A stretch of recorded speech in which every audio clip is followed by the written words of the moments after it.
Well, the majority in Parliament is dismissing claims by the minority that Ghana is broke. Now, as we've been reporting right now, the Finance Minister requested 27.4 billion cedis for government to spend in the first quarter of 2021 when he addressed Parliament yesterday. Now, he disclosed that 10 billion cedis of that amount will be used in servicing debt that has drawn criticism from the minority, which claims this is an indication the country is broke due to the accumulating debt.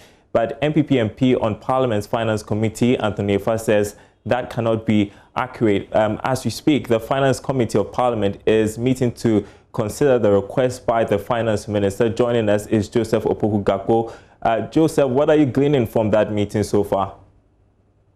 There's been a lot of back and forth as both sides seek to make the case that either the economy is on solid footing and the request is in order or otherwise. So mainly that's the kind of conversation that's been ongoing. The bit about the claim that the economy being broken, the response that's coming from the majority side, Anthony Efa, who is the MP for Esikuma Odobin Brakwa and a member of the Parliament Finance Committee, makes the point that the debt that's being accumulated is not exactly the issue as compared to the ability to invest it in the adequate areas so you're able to repay. That's the most important thing.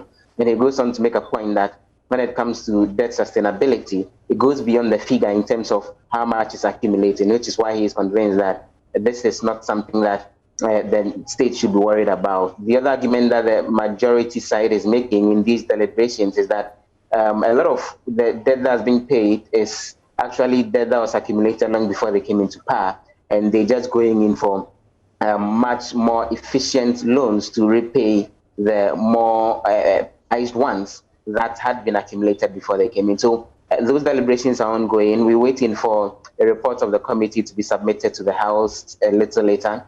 On the floor itself, there's been a conversation around the establishment of a Ghana Enterprises Agency, we gather, to take over from the National Board for Small-Scale Industries. And that conversation is ongoing. There's been the second reading of that particular bill to allow for that, after which we're hoping that most likely a little later today or tomorrow, issues around the budget itself, the House will return to that and deal with.